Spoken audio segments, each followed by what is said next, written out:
Assalamualaikum warahmatullahi wabarakatuh. Halo anak-anak, kali ini Ustazah akan menjelaskan mengenai mengenal sudut. Apa itu sudut? Sudut adalah daerah yang dibatasi oleh dua garis lurus yang berpotongan. Berikut lambang dari sudut. Mari kita perhatikan gambar berikut ini. Manakah gambar yang memiliki sudut? Ya, berdasarkan dari keempat gambar ini, yang memiliki sudut adalah yang D, buku paket matematika. Mengapa? Sesuai dengan pengertian dari sudut, sudut adalah daerah yang dibatasi oleh dua garis lurus yang berpotongan. Nah, jadi yang merupakan sudut di sini adalah yang D. Jika buku memiliki sudut, coba kita hitung ada berapakah sudut pada buku tersebut. 1, 2, 3, 4. Jadi, sudut yang terbentuk pada buku paket matematika adalah sebanyak 4 sudut. Nah, coba kita ke benda yang lain. Ada berapakah sudut pada kacu pramuka ini? 1, 2, 3. Ya, ada jumlahnya ada 3 sudut pada kacu ini. Nah, manakah gambar yang membentuk sudut?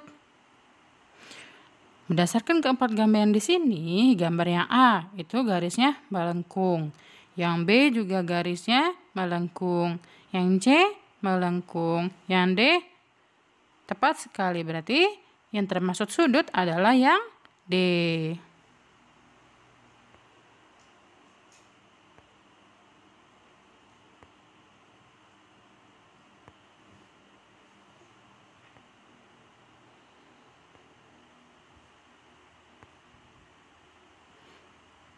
Nah, bagian-bagian sudut.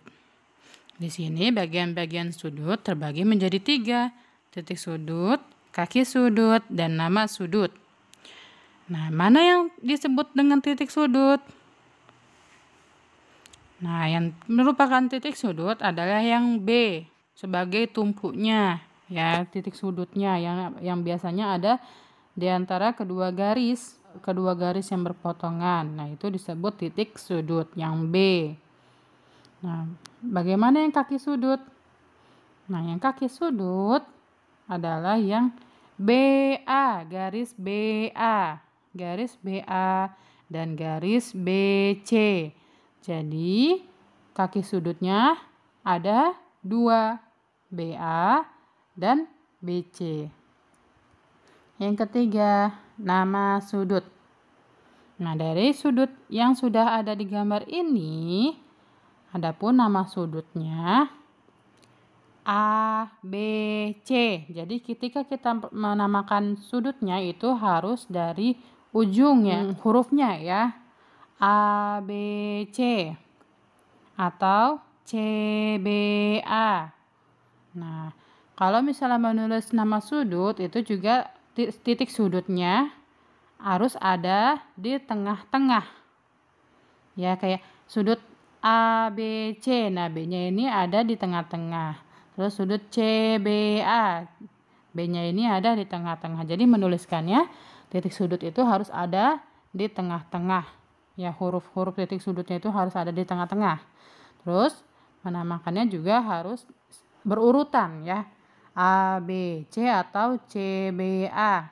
Ya, nggak boleh BAC. Nah, kalau BAC, kalau sudut BAC itu tidak ada garis ya, tidak ada garis yang berpotongan di situ berseberangan. Jadi itu bukan merupakan nama sudut. Nah, coba sekarang latihan soal. Di sini titik sudutnya yang mana ya? Ya, betul sekali, yang Q. Q ini merupakan titik sudut. Nah, kalau kaki sudut, ingat ya, tadi kaki sudut itu pasti ada 2, karena sudut itu memiliki 2 garis lurus yang berpotongan. Jadi ada 2 garis. Jadi ada 2 kaki sudut, yaitu QP dan QR.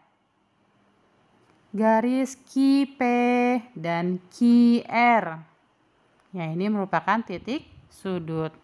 Selanjutnya, nama sudutnya bagaimana? Nah, nama sudutnya itu sudut PQR atau RQP. Jadi penamaan sudutnya itu bisa 2 ya. PQR atau RQP. Oke. Nah, sekarang kita akan membandingkan sudut. Nah, kalau yang kalian lihat di sini, mana ya sudut yang paling besar dan sudut yang paling kecil? Dan urutannya dari besar terkecil itu yang mana? Dan dari yang terkecil ke yang besar itu yang mana? Kita lihat. Nah, di sini yang A. Ketika kita melihatnya dengan busur, kalau busur itu kan sudah ada ya derajatnya ya, jadi tinggal kita lihat saja. Yang A itu memiliki sudut 50 derajat. Ya, yang B memiliki sudut 60 derajat. Nah, berarti dari A sama B yang lebih besar adalah yang B. Nah, selanjutnya yang C 80 derajat, yang D 90 derajat. Nah, pokoknya yang paling mudah itu yang tegak lurus. Sudut yang tegak lurus merupakan sudut yang siku-siku, sudut siku-siku ya. Nah, terus untuk memudahkan kalian melihat yang dari yang mana yang terkecil dan mana yang terbesar, lihat makin berhimpit, garis yang makin berhimpit itu berarti sudutnya makin kecil.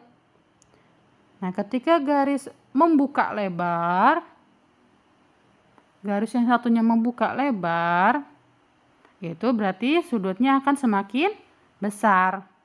Ya. Garis yang berhimpit yang mendekati garis yang satunya yang berimpit, itu garis yang makin berimpit itu makin kecil. Makin berimpit itu makin kecil. Dan makin melebar itu makin besar. Jadi di sini A sama B. A itu kan agak berimpit ya dibanding B. Nah, berarti yang lebih besar adalah yang B. Terus B sama C. Di sini yang C-nya itu makin melebar dia, makin menjauhi garis yang satunya. Nah, itu berarti makin besar. Berarti yang lebih besar adalah yang C. Selanjutnya yang C dan D. Yang D ini lebih membuka lagi daripada yang C. Jadi yang D ini lebih besar daripada yang C. Nah, yang lebih kecil adalah yang mana yang di antara keempat ini? Yang A. Ya, yang A ini lebih kecil di antara keempat ini. Keempat gambar ini. Sedangkan yang lebih besar adalah yang 90 derajat atau yang D, yang tegak lurus. Ya, karena dia makin melebar, makin menjauhi garis yang satunya lagi. Jadi makin besar sudutnya. Nah, sekarang manakah sudut yang lebih besar? Dari keempat gambar ini yang lebih besar kita lihat yang A sama yang B. Kita bandingkan A sama B. A sama B, yang A itu dia lebih berimpit ya, lebih mendekati garis yang satunya. Berarti yang A ini pasti bakal lebih kecil dari yang B. Yang B itu agak menjauhi ya, tegak lurus. Pasti kalau tegak lurus itu 90 derajat. Jadi yang A sama yang B itu pasti sudutnya lebih besar yang B. Ya, mudah-mudahan kalian bisa memahaminya ya. Nah, terus yang B sama yang C, kita lihat. Yang C ternyata garisnya makin melebar, makin menjauhi garis yang satunya lagi, makin membuka. Ya, berarti yang B sama yang C, sudutnya lebih besar yang C. Sedangkan yang D, nah itu dia makin berhimpit.